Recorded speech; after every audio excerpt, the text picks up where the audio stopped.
ভিক্ষুককে চাউল দিয়ে বিদায় দিলে কিন্তু আপনার জীবনে বিপদ আসতে পারে। অনেকেই আমরা ভিক্ষুককে চাউল দিয়ে বিদায় করে দেই। মনে রাখবেন, ভিক্ষুককে কখনো খালি হাতে তাড়িয়ে দিবেন না, কেননা নবীজি সাল্লাল্লাহু আলাইহি ওয়াসাল্লাম এটা নিষেধ করে দিয়েছেন। আল্লাহ পাক রব্বুল আলামিন নিজেও নিষেধ করে দিয়েছেন। আল্লাহ পাক রব্বুল আলামিন নিজে বলছেন, কোরআন খুলেন 30 নম্বর পারা 17 নম্বর পৃষ্ঠার 8 নম্বর লাইন সূরাতুদ দোহার 9 নম্বর আয়াতে আল্লাহ বলছেন, ফাআম্মাল ইয়াতীমা ফালা তাকহার, তুমি ভিক্ষুককে কখনো ধমক দিও না। যারা সাহেল, যারা ভিক্ষুক, তাদেরকে কখনো ধমক দেওয়া যাবে না।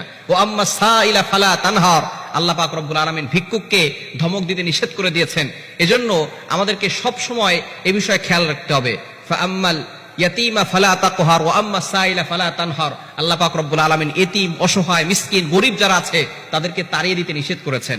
তবে দুঃখজনক হলেও সত্য, আমরা অনেকে তাড়িয়ে দেই না, তবে অনেকে আমরা চাউল দেই। ভিক্ষুক যারা আছে তাদেরকে চাউল দেয়। আবার অনেক সময় যাকাতের সময় আসলে যারা গরিব মানুষ তাদেরকে লুঙ্গি দেয়, কেউ শাড়ি দেয়। খবরদার, এই ধরনের ভুল কখনো করবেন না।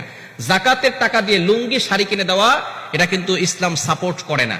ইসলাম এটাকে নিষিদ্ধ ঘোষণা করেছে। আপনি জাকাতের কিছু দোকান আছে, জাকাতের শাড়ি কিনে, জাকাতের লুঙ্গি কিনে তারা এক একজনকে লুঙ্গি দেয়, শাড়ি দেয়। এখন আপনার তাকে দিচ্ছেন 300 টাকা দিয়ে একটা শাড়ি, কিন্তু তখন শাড়ি তার কাছে হতে হতে এত হয়ে গেছে যে এখন এত শাড়িতে সে কি করবে, শাড়িগুলো সে বিক্রি করতে যায়। যখন সে বিক্রি করে তখন সে পায় 150 টাকা। আপনি কিনেছেন 300 টাকা দিয়ে, কিন্তু সে পেল 150 টাকা। এখন